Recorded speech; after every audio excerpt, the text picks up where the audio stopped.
Na, o šis siužetas bus apie baldus. Kam iš žmonių, kurie dažnai dirba prie rašomojo stalo, neteko skųstis pečių juostos, nugaros, stuburo ar sprando skausmais? Šių skausmų tai palikti negalima ir problemą reikėtų spręsti kuo greičiau. Pasirodo vienas iš sprendimo būdų – ergonomiški baldai. Kaipgi jie veikia mūsų sveikatą? Ką žinote apie ergonomiškus baldus? Skeptikai teigia, kad tai vienadienis mados klyksmas. Tačiau ne tik komforto jausmą sukuriantys, bet ir sveikatą tausojantys stalai ar kėdės užsienyje jau seniai įsitvirtino rinkoje. Mat prie reguliuojamo aukščio baldų galima dirbti tiek sėdint, tiek stovint. Tyrimai įrodė, kad taip žmogus lėčiau pavargsta, mažiau klysta, o jo darbas būna produktyvesnis. Tas poreikis atsirado iš mūsų patirties, kadangi mes esame ROL grupės narė, tai mes pamatėme, kad tarkim Švedijoje net per 70% tokių darbo vietų yra reguliuojamo aukščio. Mes pagalvojame, kad galbūt, tarkim, toks poreikis yra ir Lietuvoje. Taigi mes pabandėme patyrinėti rinką ir mes pamatėme, atlikome nacionalinį tyrimą, kurio rezultatai mums parodė, kad net per 76% darbuotojų patiria įvairaus pobūdžio diskomfortą. Jei jūsų darbas yra sėdimas, tuomet puikiai žinote, ką reiškia akių nuovargis, skausmas pečių, kaklo, nugaros zonose. Dirbantieji pripažįsta, kad tokius pojūčius jie patiria bent kartą per savaitę. Pasirodo, kad nugaros skausmai yra viena pagrindinių darbingumo priežasčių. Ir kada suskaičiavus visus tos nuotolius, kurios patiria, tarkim, valstybė, kurios patiria, tarkim, darbdavys, dėl to, kad tuo metu darbuotojas nedirba, pasirodo, kad labai apsimoka investuoti į ergonomišką darbo vietą, tai yra įdiegti reguliuojamo aukščio reiškiasi stalą, tai dar kitaip jie vadina sit-stand koncepcija, kurios metu žmogus, kuri leidžia pasirinkti žmogui, kaip dirbti, sėdint, stovint, kaitalioti šitą pozą viso darbo dienos metu. Yra toks mitas, kad sėdint organizmas ilsisi.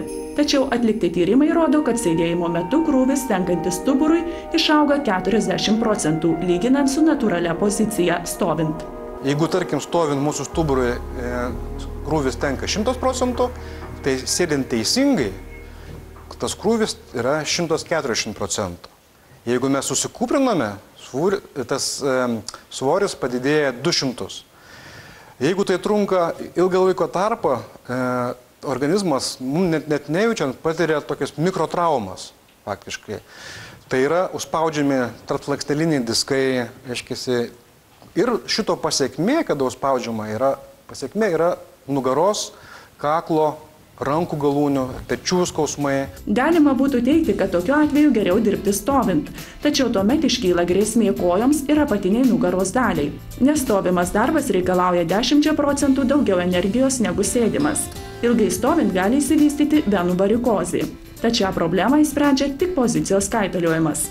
To siekiant išvengti, mes siūlome, tarkim, įdiegti reguliuojamo aukščio sistemas Ergodrive, kurios tas problemas padeda išvengti. Bet čia esmė tokia, kad žmogus, reikia iš principo pakeisti žmonių darbo higienos principus. Tai yra, reikia mums įpratinti, kad žmonės ne tik tai taisyklingai sėdėtų arba stovėtų, bet kad bent 8 kartus per dieną pakeistų šitą pozą. Nes keičiant pozą, tada, reiškiasi, dirba raumenis, daug geriau stovint, tarkim, aprūpinama kraujotaka, aprūpinama, reiškiasi, smegenis deguonimi. Tai didina vėlgi produktyvumą, koncentraciją.